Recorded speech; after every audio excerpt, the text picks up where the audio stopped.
Este programa explora o uso e o abuso de drogas ao longo da história. Recomenda-se critério ao telespectador.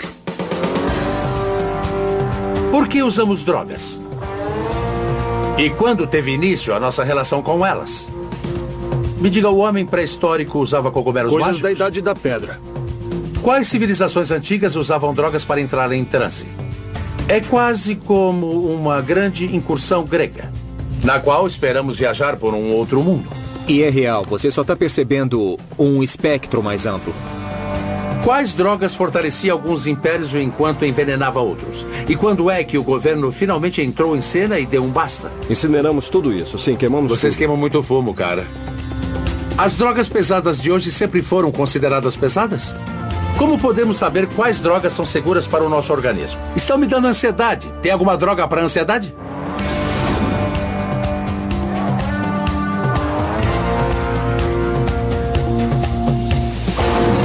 A história das drogas. Oi, sou Dean Norris e eu uso drogas.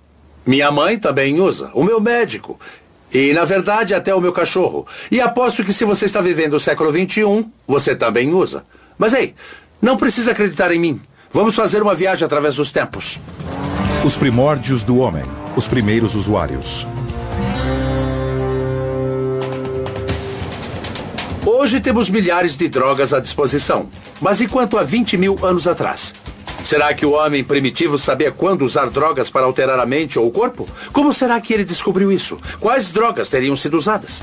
As pessoas têm feito uso de drogas desde que os humanos passaram a andar sobre dois pés. Porque as drogas estão por toda parte.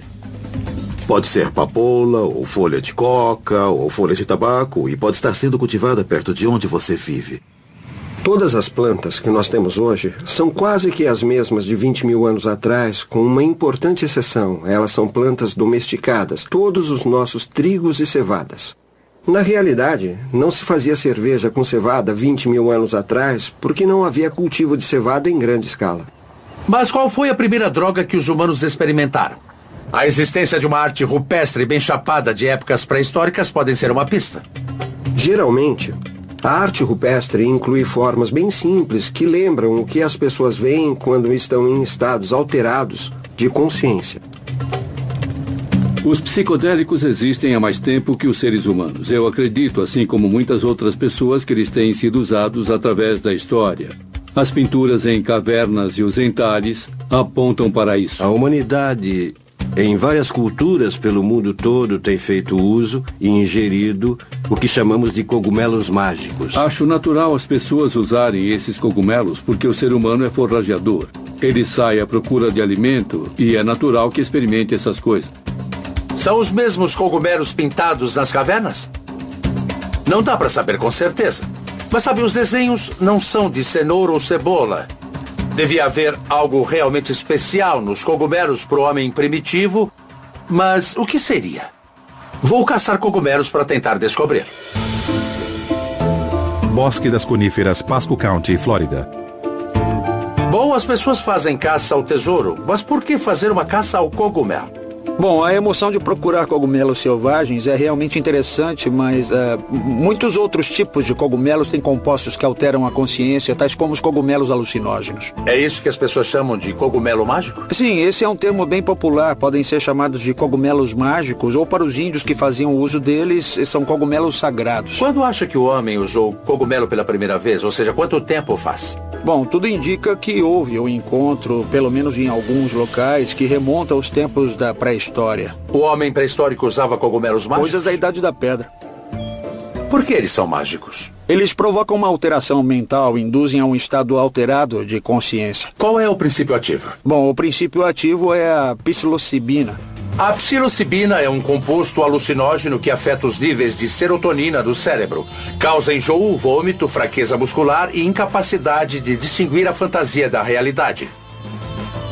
Na sua opinião, como o homem primitivo descobriu esses cogumelos? Bom, por um lado, por tentativa e erro, descoberta acidental. Por outro lado, esse tipo de efeito pode ter sido o objetivo de uma busca deliberada, sempre ficando de olho. Alguém deu de cara com ele uma vez e quis dar de novo. Com toda certeza. Tá, como os cogumelos passaram a ser considerados sagrados? Existe algo inerente no efeito desses cogumelos alucinógenos que é sempre muito potente para mudar totalmente a percepção e suas principais questões da vida. E não sabemos qual é esse impulso religioso. É algo que não se pode explicar, em outros termos, pelo jeito. Não sabemos com certeza se o homem primitivo experimentou tais cogumelos, mas com certeza há muita especulação. Uma visão polêmica é que experiências de expansão da mente com cogumelos mágicos podem ter ajudado na evolução humana. Nos círculos acadêmicos sobre psicodélicos, essa é a teoria do símio chapado. Parece provável que plantas psicoativas tiveram um papel importante na evolução humana. Você fica mais sagaz se usar psicodélicos da forma correta. Você pensa mais claramente, vê as relações na natureza, observa onde uma semente esteve, você vê que algo cresce dali, então começa a coletar sementes.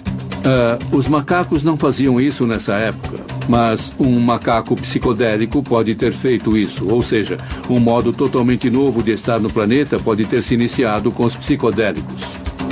A experiência da humanidade com a planta psicoativa pode ter sido a primeira experiência religiosa, o início da suspeita humana da existência de um outro mundo. Os humanos têm usado as drogas alucinógenas para tentar se conectar com o poder maior há milhares de anos. Mas será que fizeram isso de propósito? Ou apenas toparam com esses estados alterados enquanto procuravam por alimento? Muito bem. Que tal a gente ir procurar alguns cogumelos? Pra mim tá tudo certo. Ótimo. O que vamos procurar? Bom, aqui na Flórida, a espécie mais renomada é a Psilocybe cubensis.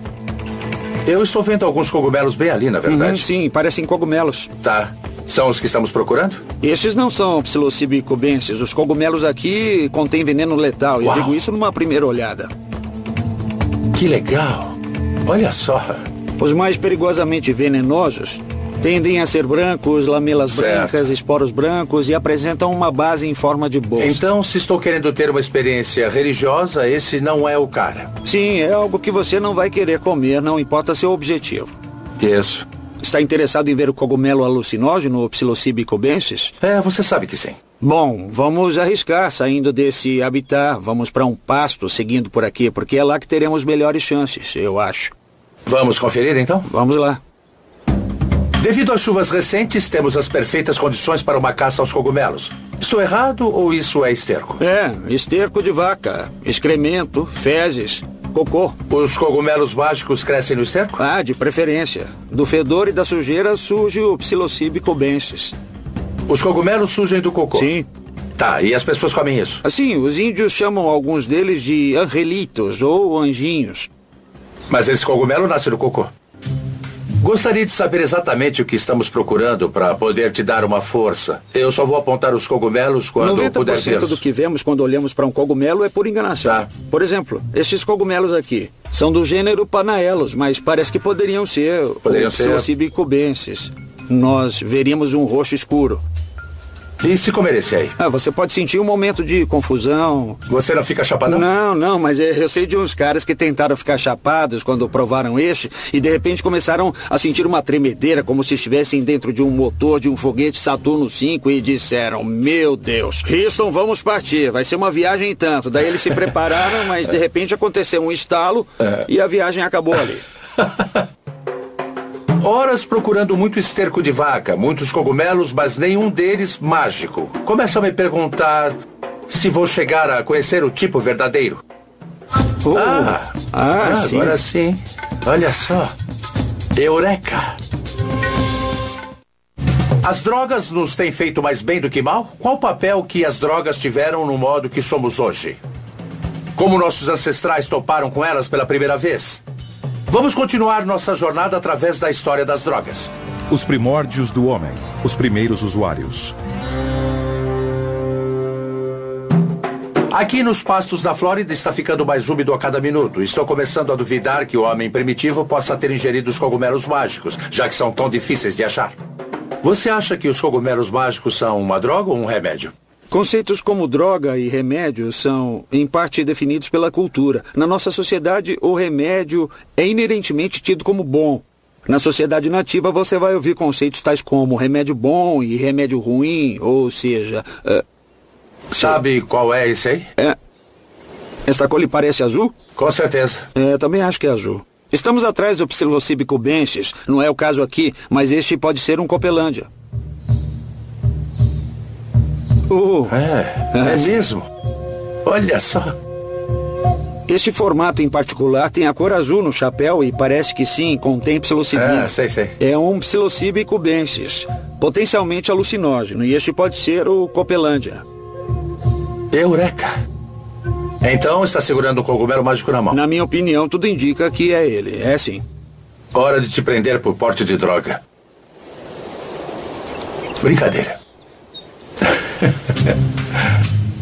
Você olha para as drogas e se pergunta: há alguma prova de que nossos ancestrais usaram drogas para provocar estados alterados de consciência? Podemos provar isso ou não? E, infelizmente, a resposta é não podemos, porque não temos resquícios dessas plantas.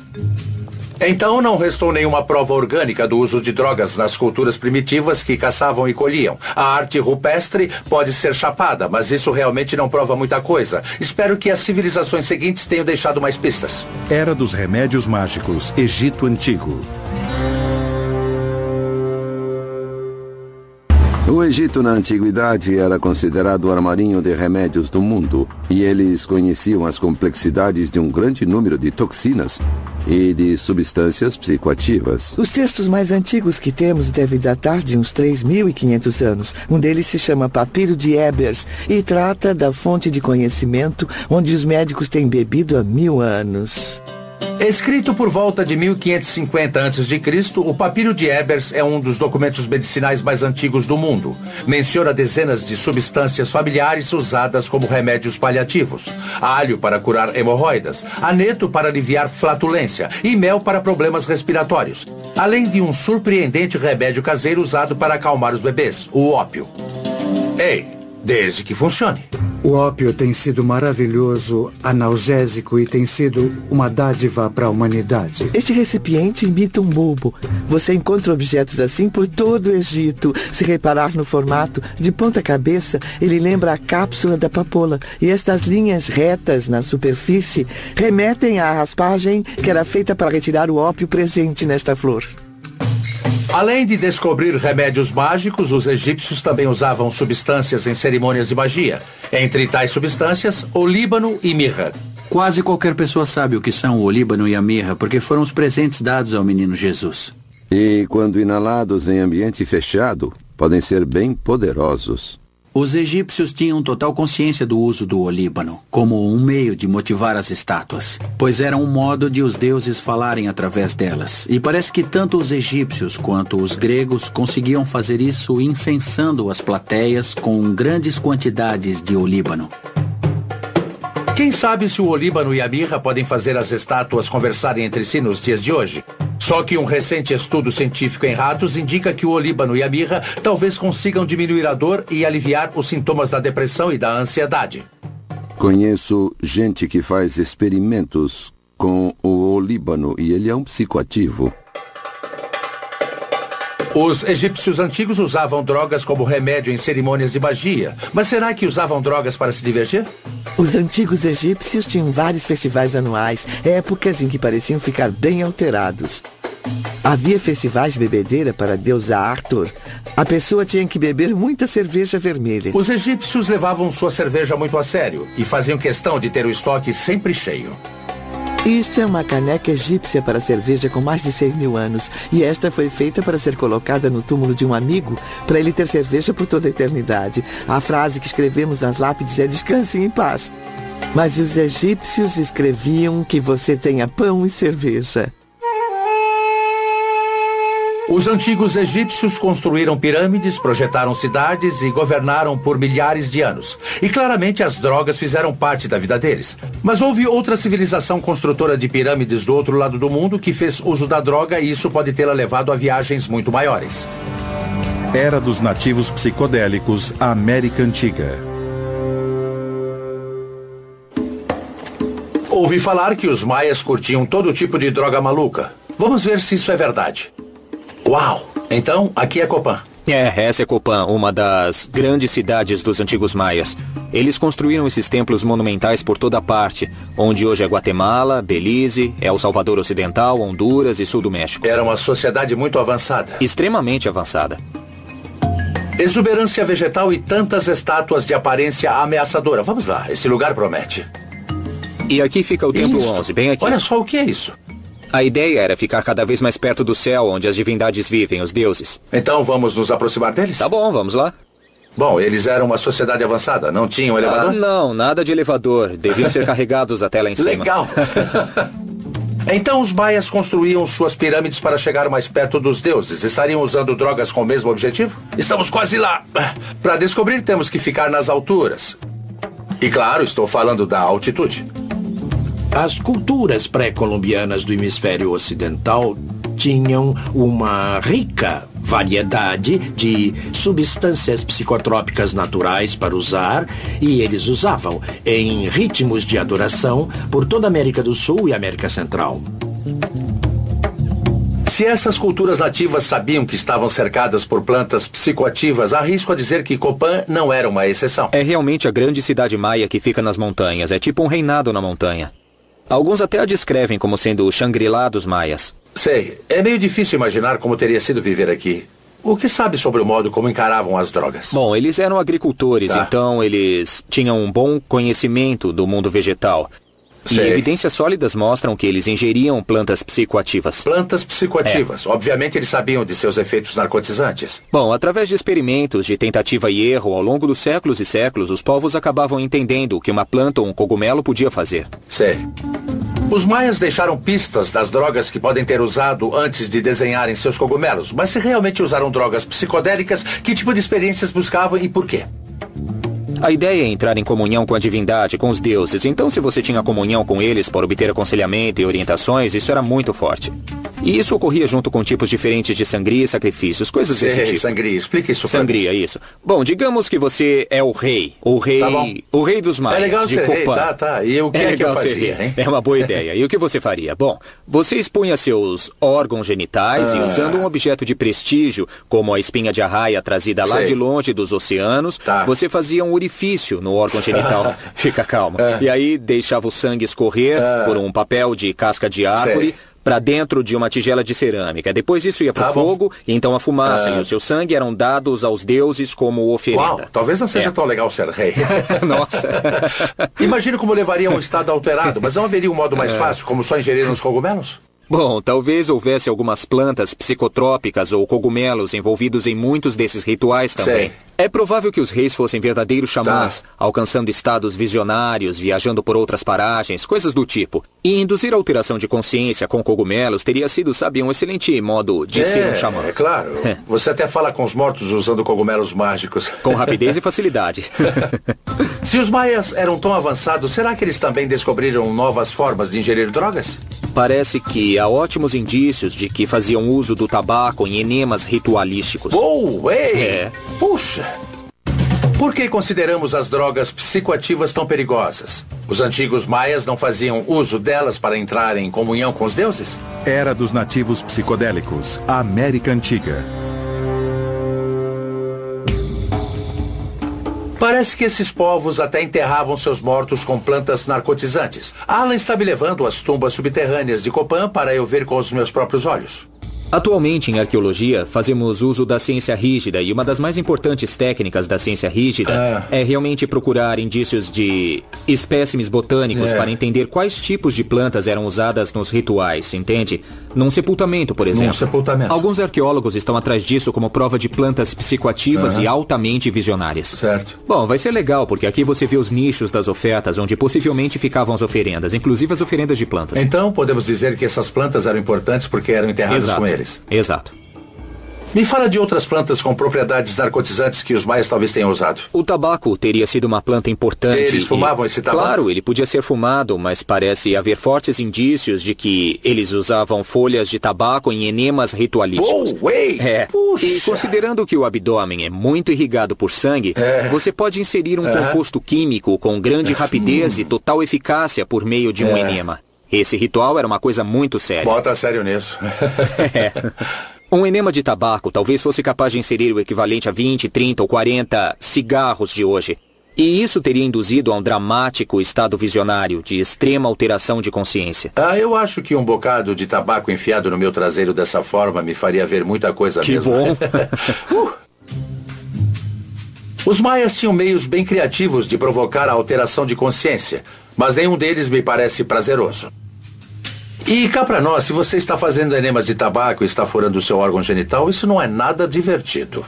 Não se trata de algo recreativo. Eram práticas altamente estruturadas, rituais altamente ordenados. Então, para os maias, essas plantas ajudavam a promover a comunhão com Deus? Na verdade, eram deuses. Você introduz o Deus divino no seu corpo e comunga com ele.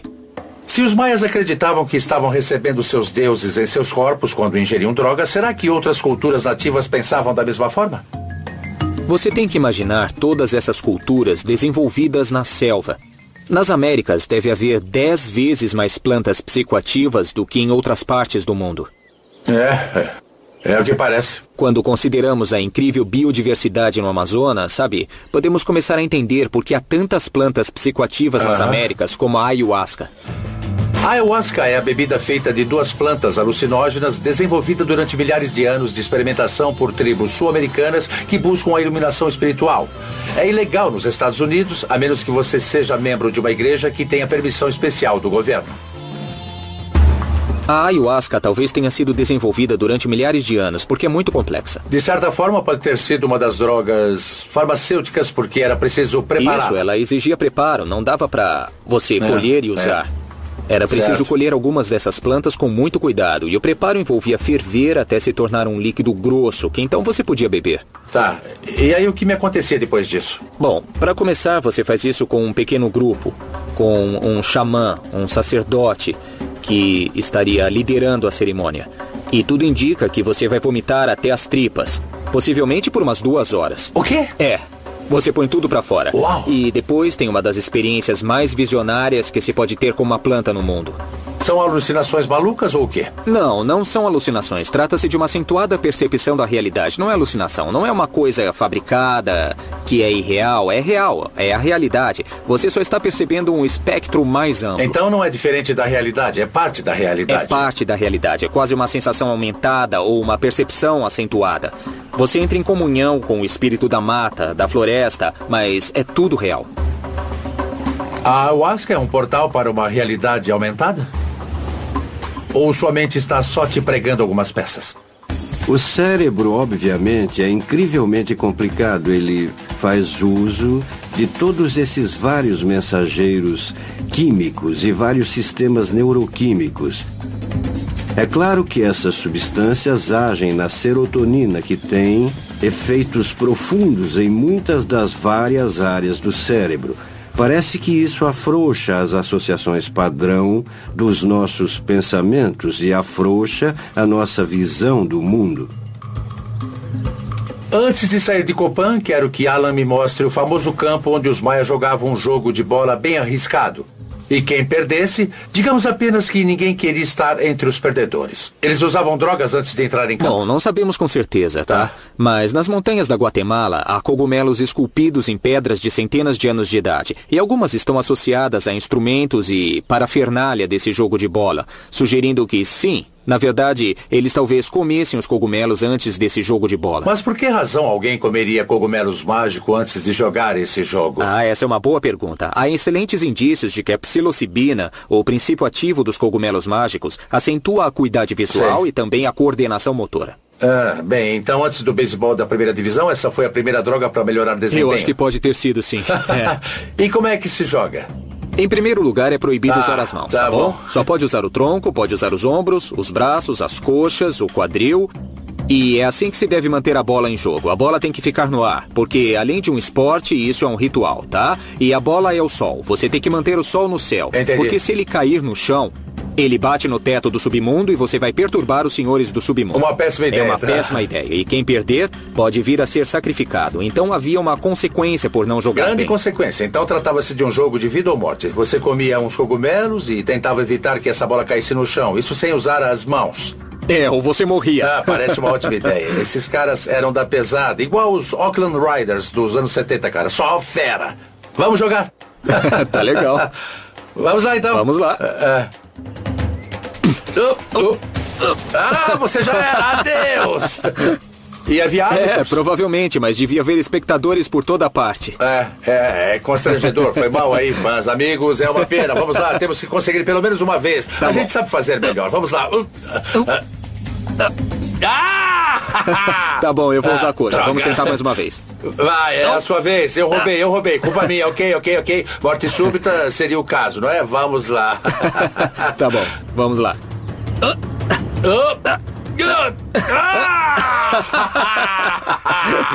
Parece que chegou a hora do sacrifício. Vem, vamos nessa. Para os maias e outras culturas nativas ao redor, as drogas eram um portal para o reino do espírito. Atualmente classificamos as drogas psicodélicas no nível mais alto das drogas restritas. Mas para as culturas nativas das Américas, as drogas alucinógenas como os cogumelos e a ayahuasca sempre foram ferramentas sagradas para obter conexão. E quanto à sociedade antiga que nos deu a democracia? Eles achavam a mesma coisa? Era dos cultos secretos, a Grécia Antiga. Os antigos gregos acreditavam que as drogas eram venenos letais ou remédios preciosos. Afinal de contas, muitas das nossas crenças não vêm do mundo clássico? Muitas das nossas visões filosóficas modernas estão baseadas em modelos gregos. E tais modelos foram desenvolvidos numa época em que os primeiros filósofos gregos estavam usando drogas e usando extensivamente. Viemos a entender que o que eles chamavam de filósofo talvez agora seja um xamã.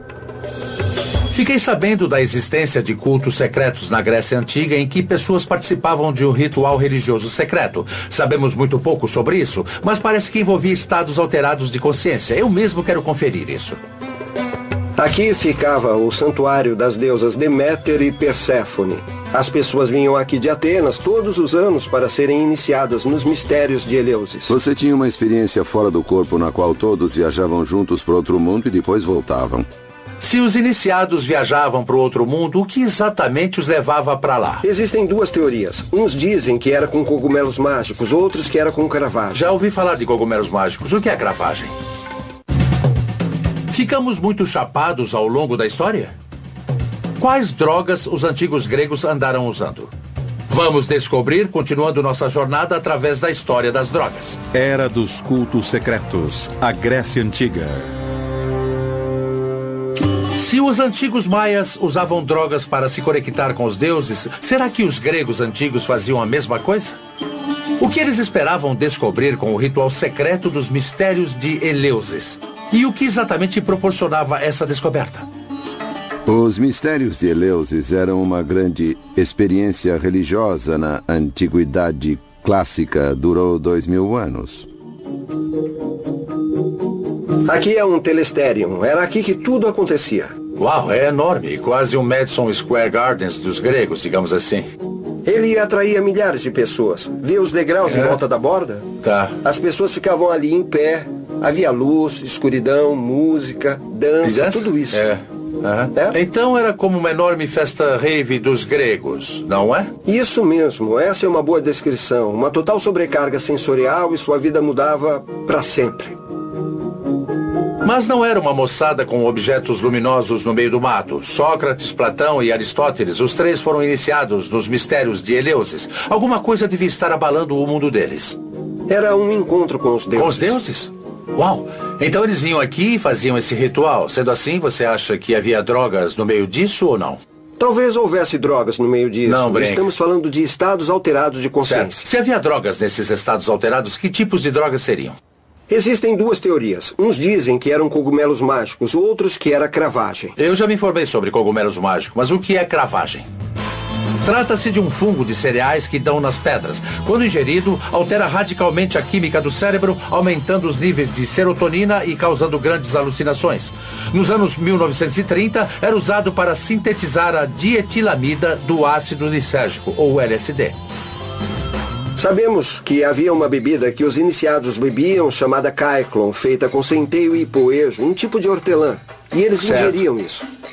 Então, se era centeio, se também havia cogumelo no meio, pode muito bem ter sido cravagem. Essa é exatamente a teoria. Parece que a cravagem daria a eles a capacidade de ver a deusa por causa dos efeitos psicotrópicos no organismo. O principal problema é que ninguém ainda conseguiu extrair da cravagem uma droga alucinógena que não seja mortal nem paralisante. Uau! A cravagem pode ser um perigo, sim, com certeza. E talvez por isso os atenienses não quisessem que essa fórmula caísse nas mãos do público.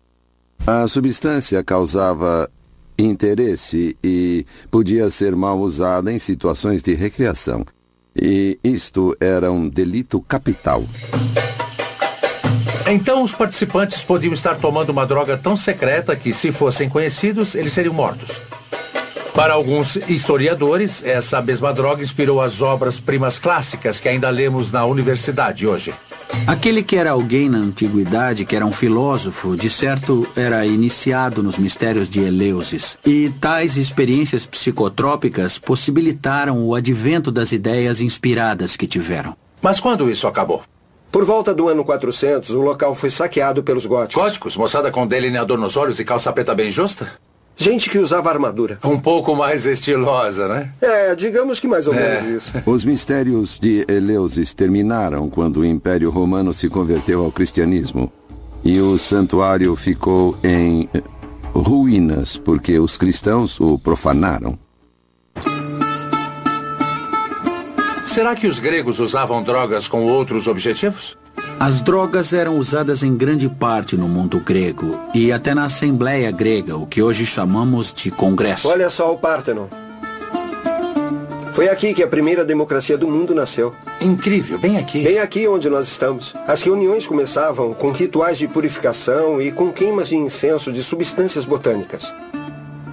Os membros da Assembleia estavam sujeitos ao incensamento de plantas psicotrópicas a fim de induzir o que eles chamavam de espírito jovial, para que então pudessem discutir política. O que era incenso naquela época? Sabemos que eles queimavam olíbano e mirra, resinas vegetais e talvez folhas de outras plantas. Talvez de cannabis? Não é impossível. Os gregos conheciam a cannabis. Bom, eu quero te dar uma dica, tá? Onde tem incenso, tem cannabis. O incensamento é bem parecido com a chamada sauna. Na sauna você está dentro do carro, com seus amigos, fumando maconha, e todos são afetados pela fumaça continuamente. Imagine encher o carro com tanta fumaça que nem se consegue respirar. Seria equivalente a reunir o nosso Congresso e forçar todos a inalar drogas psicotrópicas antes de começarem a discutir a legislação. Parece que um estado elevado de consciência era parte importante tanto nas cerimônias religiosas quanto nas cerimônias políticas. Era uma parte importante da vida dos gregos. Bom, isso é verdade. Intoxicar-se era algo que eles achavam importante. Há um termo grego, fármaco, que eles usavam para se referir a remédio e a veneno. É dele que deriva o termo farmacologia. O médico grego Hipócrates, considerado o pai da medicina moderna, reconhecia que talvez houvesse uma razão científica para as drogas afetarem nosso corpo de determinada forma. Os gregos diziam que qualquer substância colocada dentro do corpo que causasse uma mudança podia ser potencialmente boa ou ruim. Petri Borelli. O veneno de cobra era uma das drogas mais comuns na antiguidade. O símbolo da medicina moderna que herdamos dos gregos antigos traz 2 cobras enroladas no bastão. Talvez indique o conhecimento de que, assim como o veneno da cobra, muitas drogas tinham o poder de curar e de prejudicar. Então parece que na sociedade grega não havia esse estigma moral contra o uso de drogas. Não, absolutamente. Não se tratava de uma questão moral. Não pensavam nisso nesses termos. Eles reconheciam o prazer como parte central de como se devia viver uma boa vida nessa época. Então, para os gregos, as drogas tinham a ver com prazer? Elas tinham a ver com prazer nas ocasiões certas e no contexto adequado. É como o sistema grego na faculdade hoje. Acredito em você. De rituais religiosos a oferendas políticas e ao estudo medicinal, os gregos tinham uma sofisticada relação com as drogas. Eles entendiam que o uso delas podia ser perigoso. Mas usar drogas ainda não era uma questão de certo e errado. Era do julgamento moral, primórdios da religião. É possível que Jesus e as drogas tenham disputado a fé e devoção das pessoas por mais de 2000 anos? Para os gregos antigos e outras religiões pagãs, as drogas eram uma peça-chave do processo de conexão com os deuses. Então, por que os primeiros cristãos pensavam diferente? Os primeiros cristãos expressavam uma grande ansiedade e até desconfiança quanto aos prazeres do corpo. Mesmo naquela época, as pessoas sabiam que as drogas podiam induzir aos prazeres do corpo e isso não estava em sintonia com a mensagem cristã. A fé em Cristo é o único caminho para a salvação. Então a fé nas drogas se tornou um problema. Lá pelo século IV, com o surgimento dos imperadores cristãos, as primeiras leis antidrogas são introduzidas na sociedade. E essas leis se concentram no uso de drogas por essas religiões rivais de culto secreto. Bom, se as pessoas estão tomando drogas psicodélicas e tendo a experiência de comunhão com Deus, por que elas precisariam da igreja? Os primeiros cristãos queriam que as pessoas vissem que a fé no Cristo era a única forma de ter uma experiência religiosa autêntica. E alguns historiadores acreditam que os primeiros cristãos fizeram uma verdadeira guerra contra as drogas. Os cristãos se tornaram gangues andarilhas de agentes mantenedores da lei. E esses monges acabaram destruindo templos e matando pessoas. Será que o cristianismo se sentiu ameaçado pelas drogas? Será que a fé numa substância conflitava com a fé em Jesus? Era do julgamento moral, primórdios da religião. Se as religiões pré-cristãs usavam drogas para vivenciar Deus, o cristianismo parece pensar que as drogas farão exatamente o oposto. Por que essa divisão? Espero que o Centro de Recuperação Calvário em Fênix me dê algumas respostas. Para aqueles que querem um elemento cristão em seu tratamento, aqui é um lugar onde podem vir e não terão que deixar nada de lado. Podem vir que a sua fé em Deus será parte do tratamento. As pessoas podem vencer o vício da droga se acreditarem no poder maior? Num recente estudo, os alcoólatras em programas de reabilitação com base na fé tinham 30% mais chance de permanecerem sóbrios do que os que estavam em programas seculares. Americanos de fé também vivem mais, geralmente são mais ricos e têm mais chance de se recuperar de uma cirurgia com risco de morte. Um pouco de fé leva a pessoa longe e acho que a reabilitação não é uma exceção. O que fez os cristãos decidirem se opor às drogas em primeiro lugar? Eles viam as drogas como um concorrente desde o início? Segundo alguns historiadores, os primeiros cristãos fizeram uma verdadeira guerra contra as drogas. Os cristãos eram bem antagônicos a qualquer concorrente de sua religião que estava crescendo e, portanto, os perseguiam, destruíam seus santuários e profanavam as suas esculturas. Lá pelo século IV, grupos de monges estavam invadindo propriedades onde era sabido que habitantes usavam drogas em cerimônias religiosas. E esses monges acabaram destruindo templos e matando pessoas. O ataque ao uso de drogas por não cristãos era o ponto central na plataforma política que os bispos usavam para obter poder e legitimidade. Aqui no Calvário, ninguém está numa guerra contra as drogas. O que há é uma luta contra o vício e a maior arma é a fé. Mas por que drogas e fé não podem coexistir? Consultório. Não há comunicação com Deus por meio de uma substância. O único caminho, segundo a Bíblia, para se reconciliar com Deus e se comunicar com Ele, Jesus disse: eu sou o caminho, a verdade e a luz. Ninguém vai ao Pai se não for por mim. Mas e quanto, as tribos nativo-americanas que usavam drogas para, nas palavras deles, encontrar Deus? Muitas vezes, por toda a história, as pessoas têm usado substâncias que alteram a consciência, o que a Bíblia chama, em algumas traduções, de bruxaria, em outras traduções, de feitiçaria. Eu vou dar a perspectiva cristã, muito resumidamente. Certo. Você não tem um problema de droga ou um problema de álcool. Sei. O problema é de idolatria. Houve a troca de Deus por um ídolo. E acontece o seguinte... Você está dizendo que o ídolo é, às vezes, o álcool ou as drogas? É, quando eu passo pelo corredor de bebidas no mercado, o que eu vejo? Eu vejo um santuário com ídolos. O álcool é o resultado de cereal e fermento interagindo com açúcares no processo chamado fermentação. É a droga mais popular do mundo e hoje cerca de 140 milhões de pessoas sofrem de distúrbios relacionados ao álcool. Então há figuras na Bíblia que falam sobre o abuso de drogas especificamente. A melhor delas é o apóstolo Paulo, que dedicou toda a sua vida ao Cristo. Escreveu grande parte do Novo Testamento. Ele diz: as obras da carne são evidentes. Olha só o que ele diz: imoralidade, impureza, sensualidade, feitiçaria, idolatria, falsos deuses e nunca satisfaz as necessidades verdadeiras do espírito. Você pode buscar isso quanto quiser e sempre voltará magoado, destruído e rastejando. Então, da perspectiva de um cristão, as drogas sempre foram falsos deuses que afastavam as pessoas do Deus verdadeiro que deveria ser adorado. Mas o que fez os primeiros cristãos decidirem usar tais substâncias era algo anticristão? Qual o problema de permitir ao corpo um pouco de prazer de vez em quando? Afinal de contas, Jesus tomava vinho. Não seria inadequado usar o termo puritano associado a algumas das primeiras ideias cristãs? Esse senso de autonegação era uma parte importante de, no mínimo, uma espiritualidade idealizada pelos primeiros cristãos. Uma coisa que você vê emergindo desse período é, pela primeira vez na história, uma visão das drogas como uma atividade imoral. Moralidade à parte, as drogas são muito pouco perto do que os cristãos acreditam ser a maior das viagens. A certa altura, você pode sentir aquele êxtase ou aquela sensação que você quer alcançar quando usa drogas, na igreja ou em Cristo. Com certeza, sem dúvida. E é real, Jim. É real. Então, o cristianismo tem se colocado firmemente contra as drogas desde o início, mas o judaísmo tem uma pegada diferente. Enquanto há certa ansiedade expressa nos textos rabínicos, havia uma celebração da possibilidade de prazer físico, seja sexo ou intoxicação, mas com moderação.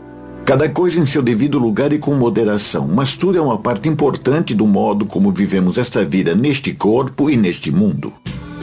Outras religiões são um pouco menos abertas ao uso de drogas. Para os mormons, o corpo é sagrado, que significa ausência de álcool, tabaco, drogas ilícitas e até mesmo cafeína. Sim, ou seja, nada de café. Para os adeptos da cientologia, as drogas frustram a capacidade da mente de se curar e podem causar grave angústia mental. Para os rastafaris, a maconha é tudo. Eles a consideram uma erva sagrada, usada para entrar em comunhão com Deus. Por outro lado, costumam não admitir o álcool e acham que o vinho mencionado na Bíblia era, na verdade, apenas suco de uva. Mas foi o cristianismo que emergiu como o sistema dominante de valores no Ocidente. Pode ser que nossa visão sobre as drogas tenha vindo daí. Após os séculos IV e V, as drogas vêm com esse estigma moral e são do mal, passam a ser algo ruim. Mas se o cristianismo era tão poderoso, por que o uso de drogas não parou sob o domínio da igreja? Bom, parece que quando as pessoas viram o incrível valor das drogas locais na economia global, a moralidade passou para segundo plano. Às vezes, não importa quanto um povo é religioso, o dinheiro fala mais alto. Era do Império, em altos mares.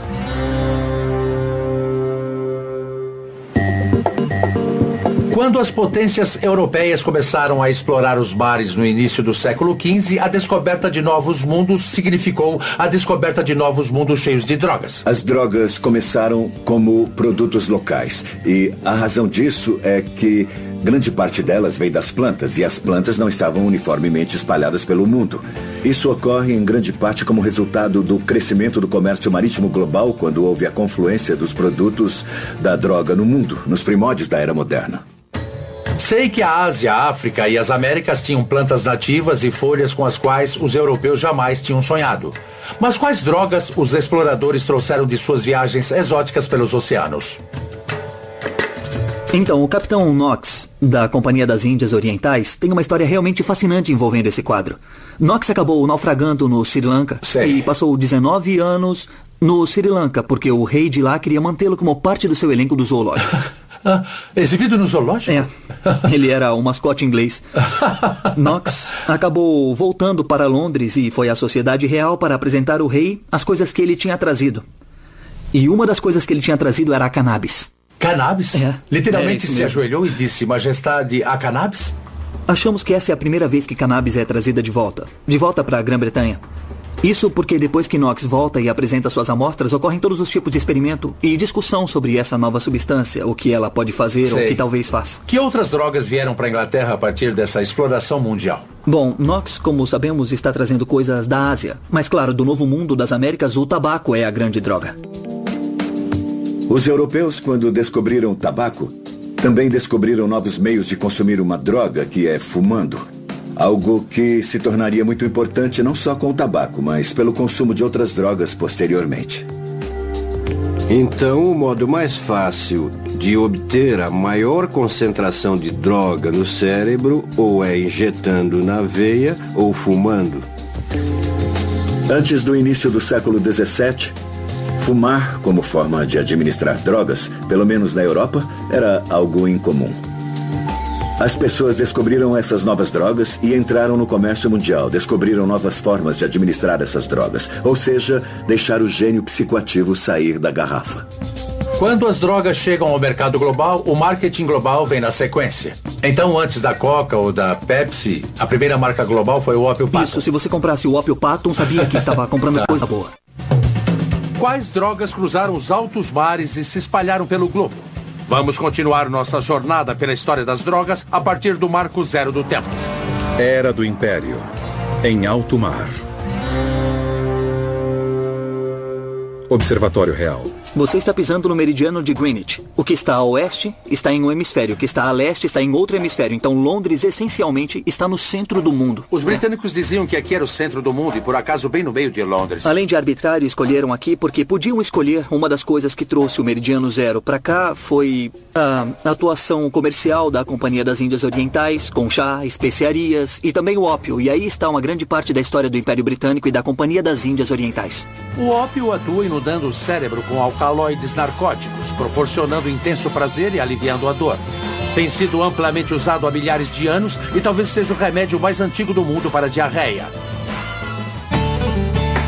Um dos principais meios da Companhia das Índias Orientais pagar pela carga de chá era transportando o ópio para a China. Uau! O Ópio Patent. Eles começaram a desenvolver, incentivar e tentar vender na China, e essa era tida como a primeira marca mundialmente conhecida. Então, antes mesmo da Coca ou da Pepsi, a primeira marca global foi o Ópio Patent. Isso, sabia que ao comprar Ópio Patent, você estava comprando coisa boa. Fume o Ópio Patent, tá bom. O bom, a Inglaterra queria o chá da China, mas os chineses só queriam prata ou ópio. E a Inglaterra, claro, não tinha ópio. É aí que a Índia entra em cena. Como todo comerciante inteligente, a Inglaterra terceirizou a fabricação do ópio para a Índia e depois trocava esse ópio pelo chá da China. E a estratégia deu certo, pelo menos por um tempo. Os chineses, é claro, não gostaram nem um pouco disso. O imperador chinês, o sujeito mais poderoso da época, decidiu, bom, agora chega, eu vou pôr um fim nesse comércio de droga. Eu vou deter o comércio do ópio. E ele então destrói uma enorme quantidade de ópio britânico que seria vendido à China. Essa foi a faísca que deu início à Primeira Guerra Anglo-Chinesa, chamada pelo jornal Times de Londres de A Guerra do Ópio. É interessante os chineses terem iniciado essa guerra com os britânicos destruindo um monte de ópio e os americanos iniciarem com os britânicos destruindo um monte de chá no episódio da festa de Boston. É, bom, esse é o problema de ser um império comercial, eu suponho. Quando a Primeira Guerra do Ópio irrompeu em 1839, os britânicos importavam quase 3 milhões de quilos de ópio por ano. E como resultado dessa Primeira Guerra do Ópio, os chineses foram forçados a parcialmente legalizar esse comércio e, como resultado do segundo conflito, tiveram que legalizar totalmente a comercialização. No ano de 1879, os britânicos importavam algo em torno de 7 milhões de quilos por ano. E o ópio chegou a voltar para a Inglaterra? No fim do século XIX e início do século XX, isso passa a ser um problema ainda maior. Na segunda metade do século XIX, as pessoas, sobretudo os reformistas, começaram a despertar para o fato de que o mundo tem o problema das drogas. Embora o dinheiro ainda fosse muito bom, essas empresas eram realmente muito lucrativas. Mas e quanto aos bêbados? E os manicômios? E os antros de ópio? E o custo disso para o governo? E os acidentes? E as internações nos hospitais? As pessoas e os governos que fabricavam os remédios estavam lucrando muito, já que o uso se espalhara por todo o globo. Em pouco tempo, as drogas começaram a afetar o modo como as pessoas pensavam o mundo. Pergunte aos artistas. Sou capaz de apostar que eles ficaram malucos com esse fornecimento irrestrito. E para saber ainda mais, vou fazer uma viagem até o lar do sempre maioral William Shakespeare. De onde será que vinha a inspiração do bardo? Estamos aqui em Stratford-upon-Avon, cidade natal de Shakespeare, certo? Há alguma evidência de que Shakespeare tenha usado drogas? Bom, é muito difícil dizer. Em alguns sítios arqueológicos foram encontrados cachimbos com resquícios de cannabis e cocaína em propriedades que ele possuía. Então a resposta é sim. Mas nem tanto. Porque esses cachimbos datam mais ou menos do mesmo século em que Shakespeare estava vivo. Se eram ou não realmente dele ou então de alguém que ele conhecia, é difícil de dizer. Então, quais peças de Shakespeare falam sobre a visão dele sobre drogas? Muita gente diria que a peça mais viajante talvez seja Sonhos de uma Noite de Verão. E a Royal Shakespeare Company, cuja sede é aqui mesmo, está levando essa peça. Talvez você mesmo queira conferir. Acho que vou sim. Royal Shakespeare Company. Sonhos de uma Noite de Verão parece ser uma das peças de Shakespeare mais doidonas. Seria isso mesmo? Parece que é assim. É a primeira peça dele que meio que nos mostra uma droga sendo usada e nos apresenta os efeitos. Tá, vocês acham que Shakespeare pode ter usado drogas enquanto escrevia essa peça? Ele é de Stratford e teria um bom conhecimento de vários tipos de ervas e plantas, estimulantes e calmantes da região, então... Tá. Bom, eu diria que com certeza sim. Tá. E se a gente pegar o soneto 76, lá onde ele fala... o meu soneto favorito. Isso, exato, a famosa erva, o composto estranho. Não venha me dizer que isso é uma forma de escrever apenas. Sim, é também tem aqueles anos perdidos de Shakespeare. O que ele fazia naquela época? A lista de artistas que usaram drogas é longa e distinta. Todos sabemos que Vincent Van Gogh tinha uma queda por absinto, assim como Oscar Wilde, Edgar Allan Poe e Pablo Picasso. Claro, Picasso também curtia um ópio, assim como Charles Dickens e Mary Shelley. Allen Ginsberg escreveu Uivo sobre o peiote, um hábito que também tinha Jim Morrison e Hunter S. Thompson. Ray Charles e James Taylor eram viciados em heroína e Johnny Cash transitava entre barbitúricos e anfetaminas. Adolf Hitler não era artista, mas vale notar que injeções diárias de metafetamina no bumbum e gotas de cocaína nos olhos o ajudavam a passar o dia. E a maconha? Precisamos dar a lista?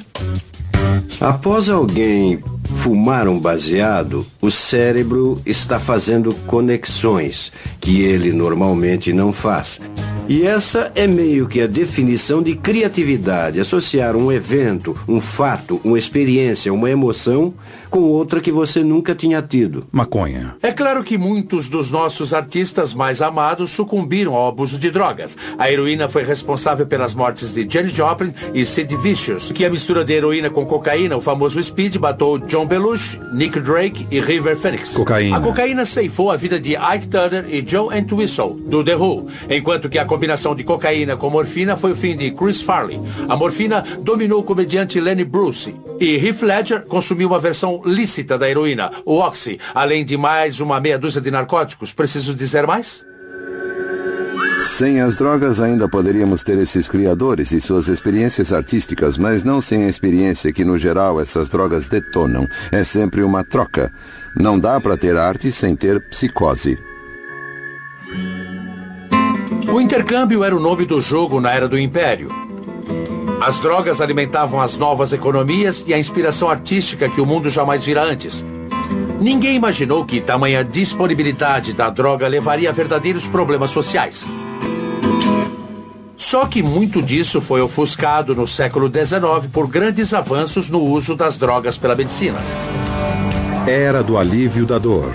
Santos remédios do século XIX.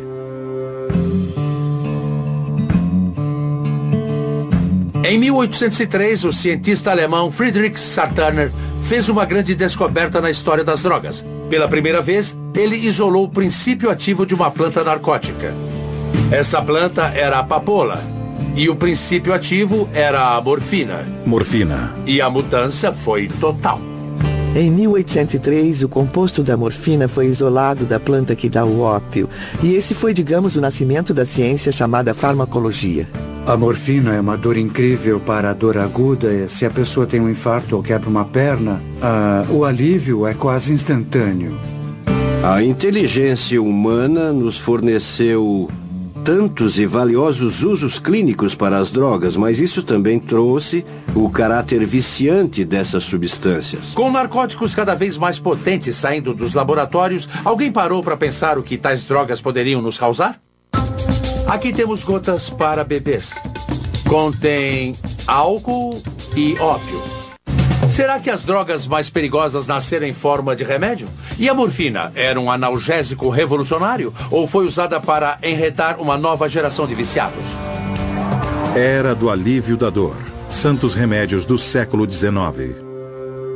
Na esteira do advento da morfina, as drogas processadas em laboratório tiveram seu auge no século XIX.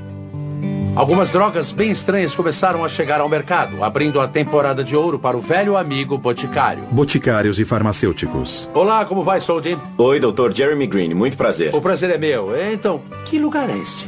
É uma farmácia comunitária, uma réplica montada aqui no Mystic Seaport, Connecticut. Uau! Temos uma variedade de drogas aqui que precisam ser chamadas de remédios patenteados. Esses remédios eram muito comuns no início do século XIX e há muitas histórias sobre vendedores ambulantes desses preparados. Certo, mas quando você diz remédio patenteado, a que se refere? Na verdade, eles tinham o direito de guardar segredo quanto à fórmula desses remédios e faziam afirmações incríveis, que eram corroboradas com o testemunho de centenas e centenas de homens, mulheres e crianças que haviam sido curados das aflições mais terríveis com apenas uma gota dos compostos. A medicina em si era bem limitada no século XIX, sabe o que fazer e o que não fazer em certas doenças. Eletricidade engarrafada. A indústria do remédio patenteado nem sempre sabe o que está fazendo, nem sempre sabe como o produto está agindo, mas querem que o consumidor sinta que o produto esteja funcionando. De todos os produtos, esses são os mais lucrativos, são aqueles que estão mais disponíveis e também são amplamente usados não só pelo grande público, mas pelos médicos também. Jeremy, vamos dar uma olhada em alguns desses frascos e ver Esse é do o que bom. contém. Esse aqui é elixir de ópio. A gente começa a pensar que tipo de coisa você colocaria num preparado se fosse tentar vender como remédio. Drogas como ópio, morfina. Talvez você tivesse pouco interesse em dar alívio às pessoas, mas com certeza queria vender seu produto. Essa era a vantagem de vender cocaína em pó, como remédio para a febre do feno. Se você vende esse pó, o comprador vai saber que ele funciona. Ele vai sentir.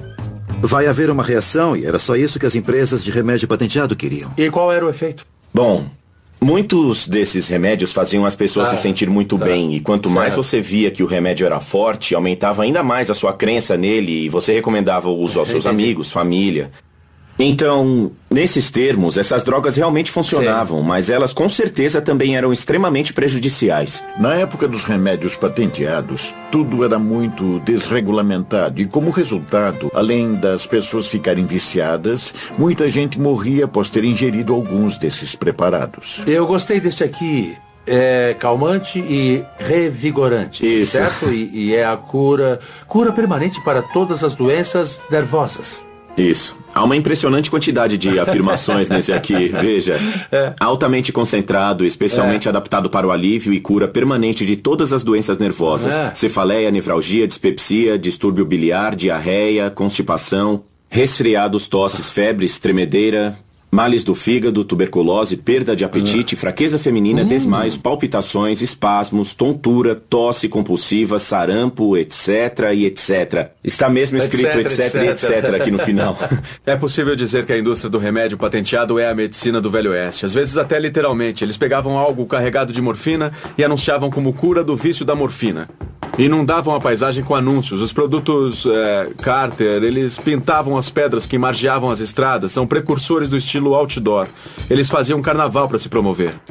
De certa forma, o nascimento da propaganda na América pode ser associado à indústria do remédio patenteado. Remédio anticálculo biliar do Dr. Shreves. Durante esse período, o rápido crescimento da indústria de remédios está sempre em busca do próximo campeão de vendas. Essa busca fez surgir uma droga potente que viria a ocupar um lugar infame na história. As empresas de remédio identificam a cocaína como um novo produto de enorme potencial para o mercado. E elas são as verdadeiras responsáveis por transformá-la numa substância comercial. Elixir de coca. Os médicos rapidamente pularam no bonde da cocaína, começaram a usá-la como anestésico em cirurgias da garganta e dos olhos e endossaram os santos remédios populares e elixires miraculosos que estavam tão à disposição na época. Há histórias maravilhosas da década de 1880 sobre médicos que tinham um paciente deprimido ou uma mulher que não falava havia meses e quando medicava com cocaína começava a falar. E isso é revolucionário. Com a cocaína, a máquina do marketing do remédio patenteado estava a todo vapor. Fabricantes de produtos à base de cocaína fizeram de tudo para garantir que o consumidor soubesse que a cocaína estava no produto. Esse era o ponto. E claro, a cocaína era o principal ingrediente num novo tônico popular, cujo slogan é Coca é o que há. Em Atlanta, na década de 1890, se você queria pedir uma Coca-Cola na farmácia, por exemplo, você talvez dissesse, me dá aquela droga ali. A cocaína tinha chegado em grande estilo e as pessoas estavam descobrindo todo tipo de uso para ela. Você começa a ver nas décadas de 1880 e 1890, na América, patrões de todo o país decidindo que precisavam garantir que seus funcionários tivessem acesso à cocaína. Pastilhas de cocaína. No final do século XIX, as drogas fortes estavam por toda a sociedade e ninguém estava livre de seus efeitos. Bom dia, bebê feliz. Bom, olha só, este aqui são gotas para bebês. E contém álcool e ópio. E curam, certo? É um remédio para aliviar gases, cãibra e cólica. Muito do que hoje temos como estruturas regulatórias para prevenir a venda casual de narcóticos vem do fato de que davam esse tipo de coisa para as crianças dormirem. Tá, eu gostaria muito de um remédio para o meu filho. Bom, então esse aqui é o ideal, viu? Os fabricantes de remédio estavam empurrando todas essas drogas para o público com pouquíssimo conhecimento dos efeitos a longo prazo. Claro que elas usavam drogas, afinal, ninguém dizia para não usar. O sabor é ótimo. Não fizeram nenhum estudo longitudinal para saber se, isso funciona no primeiro mês, mas depois... E os consumidores continuavam voltando. Volte se precisar. E eles voltavam. Em 1898, a empresa farmacêutica Bayer introduziu a heroína como um supressor da tosse, além de substituto seguro e não viciante para a morfina. Porém, assim como a cocaína e a morfina, a heroína pode se apoderar do corpo de uma pessoa e nunca mais largar. Com o uso dessas drogas, o corpo se torna dependente fisiologicamente, ou seja, o sistema respiratório e o cérebro vão se adaptando à presença delas. Se você de repente parasse de ingerir, ia notar algo desagradável. Bom, já no século XIX, a dependência das drogas era vista como falta de força de vontade do ser humano. Só na década de 1880 que o vício passou a ser atribuído à droga e não só ao usuário. Morfina. Observe a maioria dos casos de pessoas que se tornaram viciadas em ópio. Elas não começaram por libertinagem. Não eram mulheres que frequentavam antros de ópio ou algo assim. Eram mulheres que estavam indo aos seus médicos. À medida que as drogas se tornavam um problema social maior, era preciso apontar o dedo para alguém. O racismo da época veio à tona quando certas drogas passaram a ser associadas às várias raças. Cocaína entre negros. Observadores veem os negros usando cocaína. E a mesma coisa que atraiu a atenção dos patrões, porque ela tornaria os negros mais fortes, mais potentes, aumentaria a resistência e a capacidade. Podia também ser assustadora para as pessoas. É bem parecido com o que ocorre com o álcool na mesma época. Grupos de apoio começam a ser criados preocupados com o fato de que uma substância, algo como a morfina, algo como o ópio, serem tão tóxicos para a sociedade que precisam ser restringidos para o bem de toda a sociedade. Quando entramos no século XX, nossa atitude diante do uso da droga começa a mudar.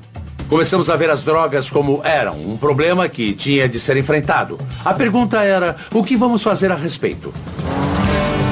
Era da regulamentação, a repressão no século XX, aprovado pela FDA.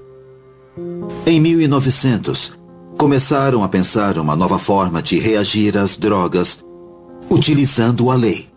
Tentando proteger as pessoas dos perigos que acompanhavam o acesso não regulamentado às drogas, o governo criou a Agência de Alimento e Medicamentos, a FDA, em 1906, forçando os fabricantes de remédio a trazer no rótulo de seus produtos a presença de alguma substância narcótica perigosa. Deram um passo à frente em 1914, criminalizando o uso recreativo dos narcóticos, restringindo aos médicos a permissão para o fornecimento.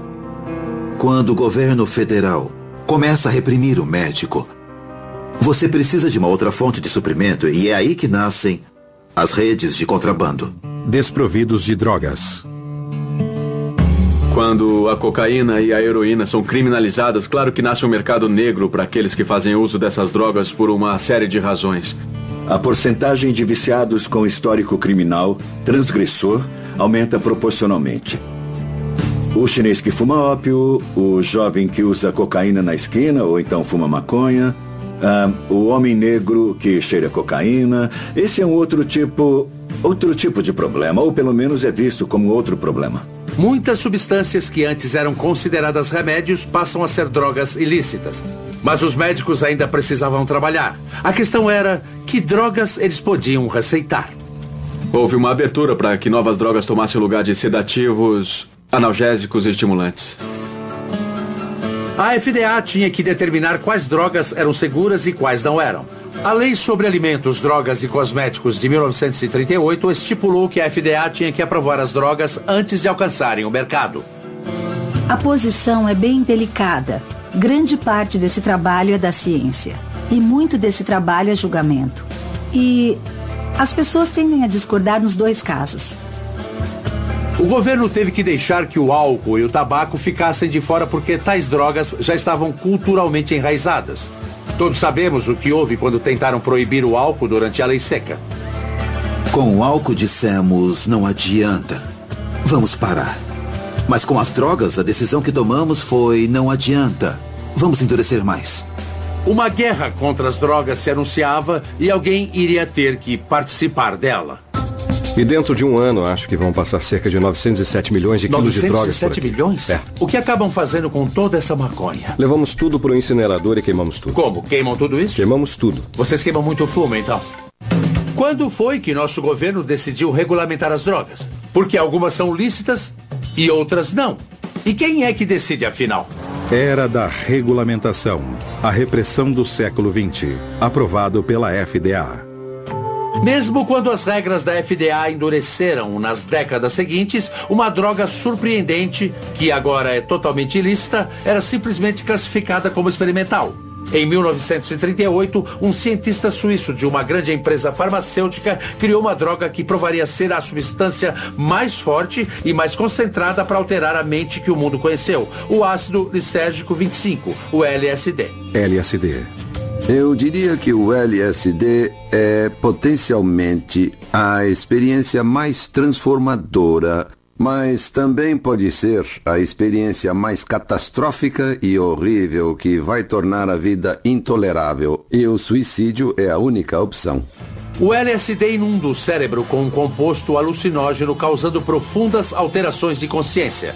É tão potente que 7,5 litros seriam suficientes para proporcionar à população toda deste país uma viagem de ácido. Ele já tinha sido usado em terapia antes. Quando eu fazia medicina, um colega de classe estava tomando LSD como parte da terapia em 1959. Delicide LSD 25. O LSD foi usado com sucesso em ambientes controlados durante as décadas de 40 e 50 no tratamento de pessoas com esquizofrenia e alcoolismo. As drogas costumam começar a carreira como remédio e só passam a levantar alguma polêmica no âmbito da sociedade quando escapam do reino da medicina e entram no reino das ruas, quando as pessoas começam a usá-las para fins recreacionais.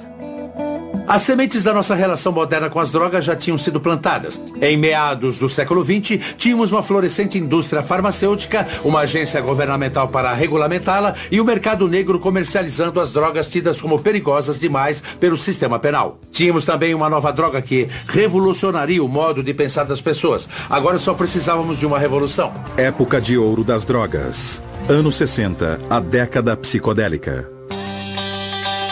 As drogas ajudaram a trazer mudanças sociais imensas nos anos 1960. O LSD havia escapado do laboratório de pesquisa e um psicólogo de Harvard, Timothy Leary, foi um dos responsáveis por isso.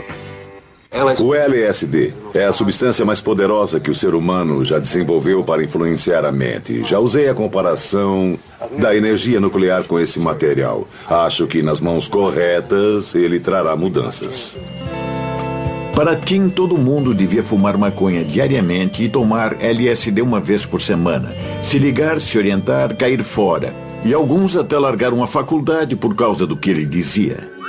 Eu estava com 19 anos quando decidi tomar o que talvez seja a maior dose de LSD que já foi tomada até agora. 100 mil microgramas. E aí tive um dia de Êxtase e arrebatamento e 7 dias de um pesadelo, de uma catastrófica agonia espiritual. As drogas psicodélicas podem colocar você no centro de si mesmo, no ponto de onde você pode começar a se reprogramar. O LSD foi tão polarizante quanto a década que o tornou infame. No final dos anos 60, o governo americano enfrentava uma guerra perdida no Vietnã e uma geração mais jovem que eles não entendiam. Os jovens estavam optando por sexo, drogas e rock and roll, em lugar de um governo que não achavam confiável. Richard Nixon chamou Tim Leary de o homem mais perigoso da América. Nixon acreditava que o uso de drogas era um sinal da decadência social e pessoalmente estava bem alarmado com o aumento do uso de drogas. Ele se preocupava com a contracultura da droga, se preocupava com o uso de heroína entre os combatentes no Vietnã. Jovens e gente da classe média estavam usando drogas como nunca antes haviam usado. Parece que toda essa problemática da droga estava convergindo para ele e sua administração. Temos que travar o que tenho chamado de guerra total ao inimigo público número 1 nos Estados Unidos: o perigo das drogas. Nixon decide se comprometer totalmente. E cria um novo arcabouço legal, que vai restringir o acesso às drogas ainda mais. Em 1970, uma série de novas leis antidrogas foram aprovadas. E sob a direção de Richard Nixon, a Agência de Combate às Drogas, a DEA, foi criada num esforço conjunto para tirar as drogas ilícitas das ruas. Mas se essas drogas saíssem das ruas, para onde exatamente elas iriam? Esse lugar é incrível. O que é aqui? Aqui é o depósito oficial de drogas da região sudoeste dos Estados Unidos, usado pela DEA para guardar grandes quantidades de drogas ilícitas antes de serem destruídas. No caso aqui, é mais maconha. Quantos quilos você diria que tem aqui no momento? No momento, acho que temos por volta de 100 quilos. Cerca de 100 mil 100 quilos? quilos. E dentro de um ano vão passar cerca de 907 mil quilos de drogas por aqui. 907 mil quilos? Eu não sou matemático, mas pode me dizer quanto isso equivale no mercado? É muita maconha. Muito, né? O que vocês acabam fazendo com toda essa maconha? A gente retira uma amostra e faz o registro, porque muito disso será usado como prova nos tribunais posteriormente. E depois temos uma operação de queima bem consistente. Levamos para o incinerador e tudo é queimado. Vocês queimam tudo isso? Queimamos tudo. Vocês queimam muito fumo, cara? Sabemos que as drogas faziam parte dos anos 60. Acha que a DEA foi criada como uma resposta a isso? Com certeza sim. Acho que a questão naquela época era a questão de uma cultura das drogas. E acho que o governo então quis consolidar recursos para tentar fazer algo para resolver o problema. Qual seria a missão da DEA? É garantir o cumprimento da lei das substâncias controladas, que é a lei federal antidrogas do governo americano. Com a lei das substâncias controladas de 1970, você tem uma lista classificatória, que vai de 1 a 5. Na lista 1 estão as drogas que são terminantemente proibidas.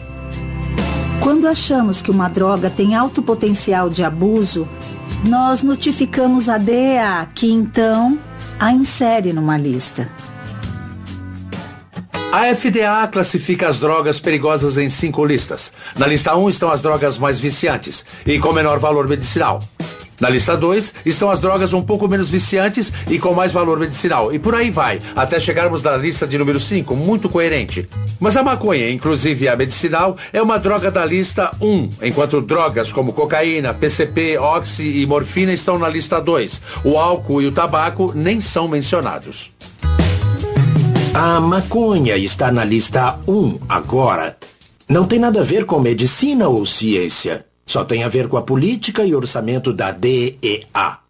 Nos anos 70, trabalhamos muito no centro da cidade, nas ruas. Qual era a droga nessa época? A droga nessa época, muito LSD, muita heroína, muita maconha. Nos anos 80, passamos para o crack. Foi uma epidemia no final dos anos 80. Era muita violência associada a ele. Tivemos de formar forças-tarefa para combater essa violência. E nos anos 1980, as leis antidrogas ficaram ainda mais duras. E as penas de prisão para os transgressores ficaram mais longas. No mandato de Reagan, a regra era agir com todo rigor contra as drogas. Diga sim à sua vida.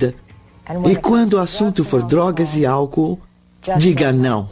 Durante a década de 1980, eu era o principal procurador da Câmara dos Representantes envolvidos no esboço das leis federais antidrogas.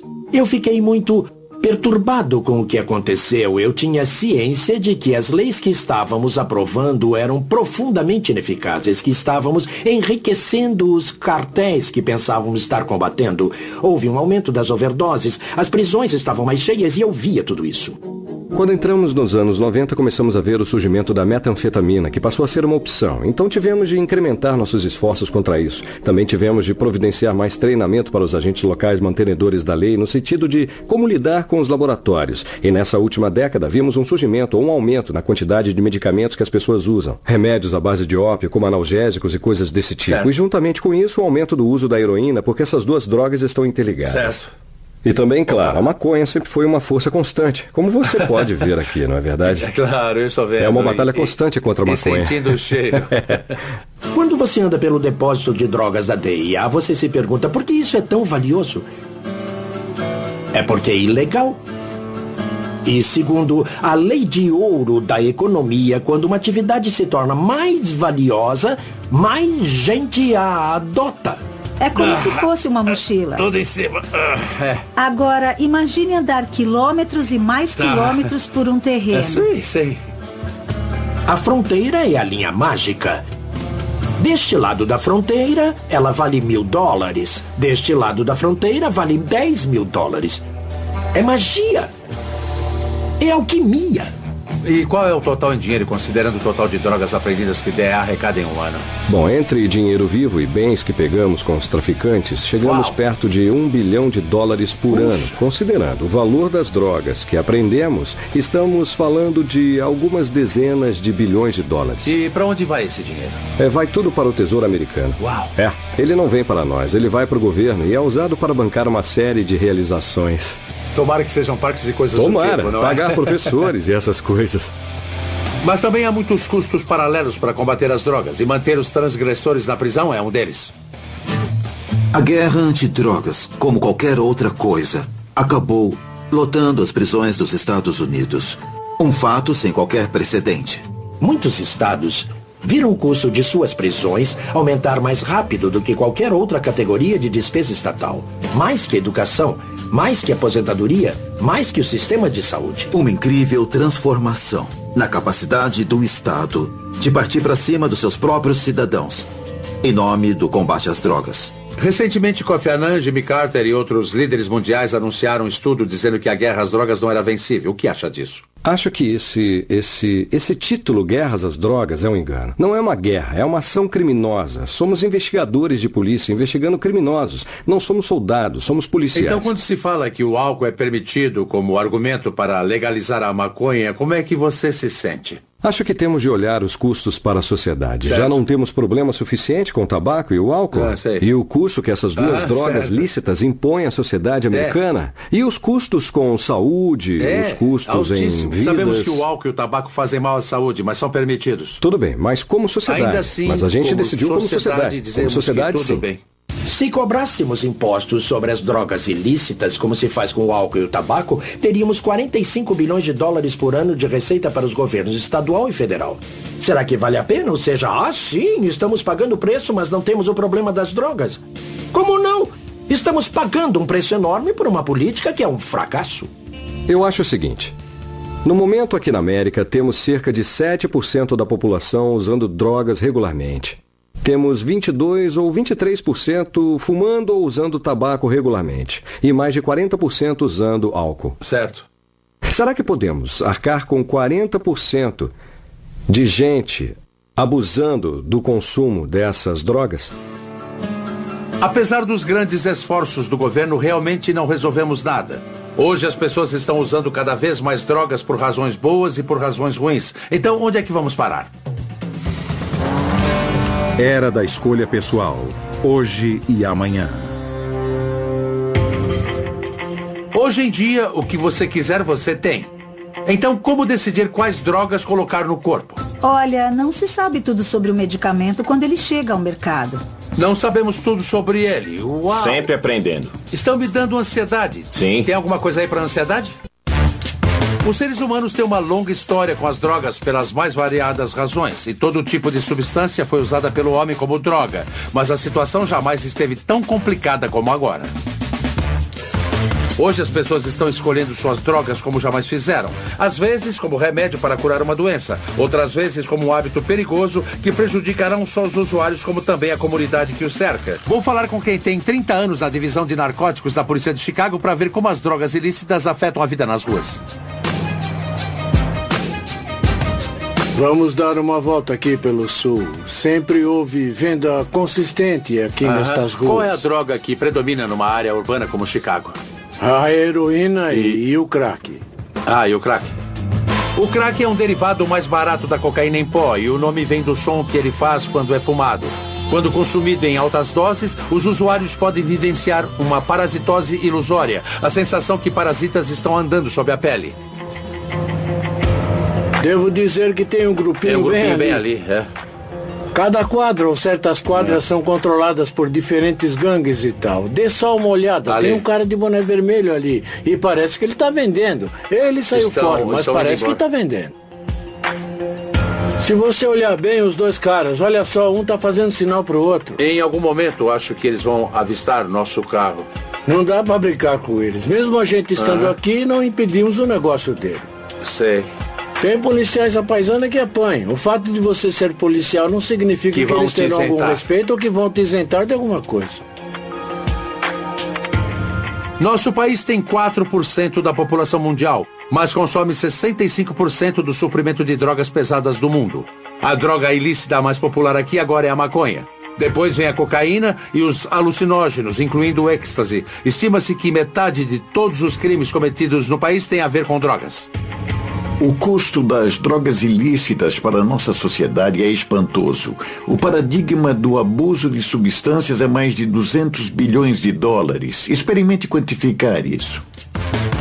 Enquanto as drogas ilícitas na sociedade americana custam à sociedade 200 bilhões de dólares por ano, a indústria farmacêutica gasta 70 bilhões por ano para desenvolver novos medicamentos. Aqui em Chicago, há apenas algumas quadras do tráfico de drogas no centro da cidade. A indústria farmacêutica se reúne para o encontro anual da Associação para Informação sobre Drogas, a DIA.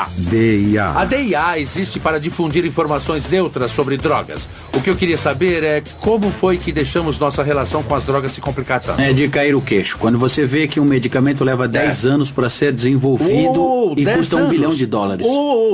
10 anos e $1 bilhão para um remédio? Veja o caso de algo como Lipitor, ou sei lá, o processo de desenvolvimento, desde o primeiro teste em humanos até a aprovação pela FDA, são 10 anos. E o custo é de $1 bilhão. Eu tenho uma ideia para um remédio.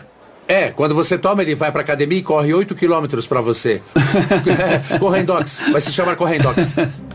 Mas e as drogas lícitas do mercado seriam seguras? As empresas devem ter uma ideia bem clara do efeito de uma substância antes de colocá-la à venda, certo? Jim, somos uma empresa de consultoria de segurança que atua junto à indústria farmacêutica. Ajudamos as empresas a avaliar os efeitos colaterais de uma substância. Não se sabe tudo sobre o medicamento quando ele chega ao mercado, então... Não se sabe tudo sobre ele, é? Uau! Sempre aprendendo. Vocês estão me dando ansiedade. Sim. Tem alguma coisa para ansiedade? Se tiver uma pílula, eu tomo. Está a caminho.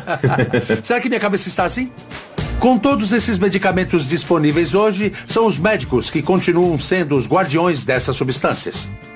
Oi, sou o Dean Norris. Marquei às 5h15. Por favor, aguarde aqui. O Dr. Isaacs já vai atendê-lo. Ótimo. Este ano, no meu check-up anual, vou fazer mais algumas perguntas ao Dr. Isaacs. Dean Norris, olá, vamos entrar. Prazer, vem comigo. E como eu tenho mais de 40 anos, o Dr. Isaacs terá que realizar de novo meu exame anual da próstata. É aqui. Seu apetite está bom? Infelizmente, sim. E você dorme bem à noite? Geralmente. Muito bem. Isso. Impressionante. Eu perdi muito peso. Olha só, 2 pontos a menos. Quanto? Eu perdi 22 quilos? Depois do check-up, vou querer ouvir a opinião do Dr. Isaacs sobre a questão das drogas. E se eu lhe dissesse que andei muito estressado, que tipo de medicamento prescreveria para me ajudar nisso? Com muita frequência tenho receitado benzodiazepinas e remédios da família do Vale. E se eu lhe dissesse que estou tendo problemas para dormir? Ambien, ou Sonata, ou Lunesta. E se eu dissesse que ando extremamente ansioso? Se estiver falando de terapia de longo prazo, eu receitaria os medicamentos da família do Prozac. Os medicamentos psicoativos são receitados pelos médicos em caso de mudança intencional de foco e comportamento, estresse, oscilação de humor ou para suprimir a dor. Eles são tomados em excesso por mais de 16 milhões de americanos pelas mesmíssimas razões. Vendo a estatística, o número de medicamentos sob prescrição médica que são vendidos já está ultrapassando o teto desde a década de 50. Acha que nunca fomos tão medicados ao longo da história? Com certeza, isso porque temos mais medicamentos e mais opções do que jamais se viu na história. Uma técnica muito usada pelas empresas farmacêuticas para atingir um público-alvo é a venda da doença. Dessa forma, eles condicionam o povo a perceber certas experiências como sendo uma doença que pode ser curada com um medicamento. Então, por exemplo, você achava que era tímido, mas na verdade você tem uma doença chamada timidez. É uma patologia, você está mais tímido do que deveria e nós podemos te ajudar com isso. Mas, doutor, no final das contas, temos o governo nos dizendo que podemos ou não tomar. Temos nossos amigos recomendando fazer isso ou aquilo. Temos comerciais na TV dizendo que devemos ir ao médico e pedir isso ou aquilo. Como vamos saber o que colocar ou não dentro do corpo? Só você pode ser responsável por aquilo que entra no seu corpo. E tomar decisões sobre quais drogas usar vai facilitar as coisas? Parece que no futuro nós teremos mais opções. Mas as drogas serão melhores? Estamos partindo para a era das drogas customizadas, ou seja, o que uma droga tem intenção de fazer, ela vai fazer mais dramaticamente, com mais eficácia, quer você queira ou não. Novas pesquisas podem também encontrar novos usos para drogas antigas e, em alguns casos, tais drogas antigas podem ser ilícitas. Existe atualmente um estudo na Universidade de Nova York que se encaixa nisso. Estão testando uma droga da lista 1 em pacientes terminais de câncer, na tentativa de reduzir a ansiedade diante do final da vida. Usar essa droga em pesquisa exige permissão especial da DEA e uma série de medidas de segurança. O que é bem engraçado, porque nossos ancestrais só tinham que sair a campo e encontrá-la. Não se trata da psilocibina, o princípio ativo dos famosos cogumelos mágicos? Exato. A utilidade terapêutica potencial dessas drogas é muito ampla na psiquiatria e elas potencialmente representam uma mudança de paradigma nessa área. Então, estamos falando de pacientes com alguns problemas bem sérios e você vai dar a eles uma droga alucinógena. Isso não pode piorar as coisas? Temos que ter muito cuidado. Essas drogas podem vir acompanhadas de efeitos psicológicos adversos. Os psicodélicos parecem afetar cada pessoa de um jeito e nem sempre são previsíveis. Tais drogas alucinógenas têm efeitos psicológicos profundos e adversos quando entram no organismo humano. Já aprendi que drogas como a psilocibina têm sido usadas para criar experiências espirituais há milhares de anos. Parece que os pacientes desse estudo estão tendo experiências semelhantes com essa droga. Alguns desses pacientes já descreveram a presença de uma figura divina com quem eles têm interagido. Parece bem interessante que se esteja experimentando uma droga e que isso acentue a espiritualidade. É isso mesmo? É isso mesmo, sim. É interessante. Um dia talvez seja comercializada como a pílula de Deus, não é? São pílulas de Deus, são experiências com o divino. Sei. É incrível, 75% dos pacientes listaram sua experiência com a psilocibina como a melhor ou uma das mais significativas experiências da vida delas. Isso empata com ter um filho. Estas são algumas das mais profundas experiências que eu já vi. Como sabemos, os cogumelos mágicos têm sido usados pelos seres humanos há milênios, mas nós ainda temos uma compreensão bem limitada de como eles atuam. São incríveis, interessantes e complexos os efeitos psicológicos no cérebro. Acho que temos, infelizmente, demonizado certos tipos de drogas e impedido que sejam objeto de estudo científico no nível que precisam ser estudadas. Há muita coisa que temos que aprender sobre como as drogas afetam nosso cérebro e corpo. Mesmo a mais antiga das drogas que os humanos usaram ainda é objeto de pesquisa na atualidade. As drogas têm feito parte da experiência humana de muitas formas ao longo da nossa história. Na nossa busca espiritual por um significado maior das nossas práticas médicas, na esperança de que nos tragam cura, nas economias globais que se formaram em função delas e nas novas ideias que elas talvez tenham inspirado. Agora temos mais opções do que nunca, mas estaríamos mais saudáveis? Para alguns, as drogas são uma escolha pessoal. Para outros, devemos continuar a regulamentá-las para ficarmos protegidos de seus perigos. Sem dúvida, seguiremos em frente, sempre reexaminando nossa relação com as drogas. Elas que têm sido uma constante desde a Idade da Pedra até hoje e ainda serão no futuro.